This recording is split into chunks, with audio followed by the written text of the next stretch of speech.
am ready. GMA Weather. Serbisyong totoo ng GMA News. Mga kapuso, thunderstorm po yung nagpaulan sa Metro Manila at iba pang lugar dito sa Luzon kanina. At kitang-kita dito sa Doppler radar image ng Pag-asa, yung mga kulay pula, yan po yung malalakas na ulan na naranasan at pumatak sa malaking bahagi ng Metro Manila at iba pang bahagi ng Luzon.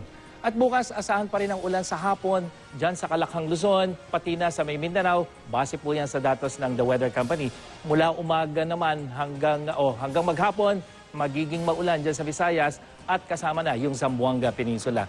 Dito sa Metro Manila, may tsansang umulan bukas ng madaling araw, bababa yan sa umaga, pero pagdating ng tanghali hanggang gabi mga kapuso, mataas na naman po ang tsansa ng pagulan.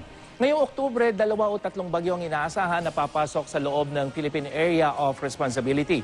Ayon sa Pag-asa, malaki ang tsansang tumawid ng Luzon yung mga bagyo ngayong buwan, pero may posibilidad din na lumiko ito bago tumama dyan sa kalupaan, gaya na lang ng inaasahang kilos ng Typhoon Panpon. Yan po yung international name niya na posibleng pumasok niya sa may northeastern corner ng PER bukas po Biyernes ng hapon.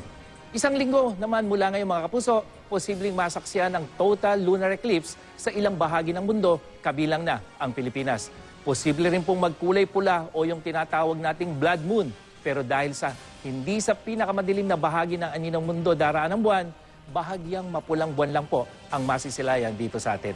Yan ang latest mula sa GMA Weather. Ako po si Nathaniel Cruz. Magplano para sigurado. I am ready. Serbisyong totoo ng GMA News.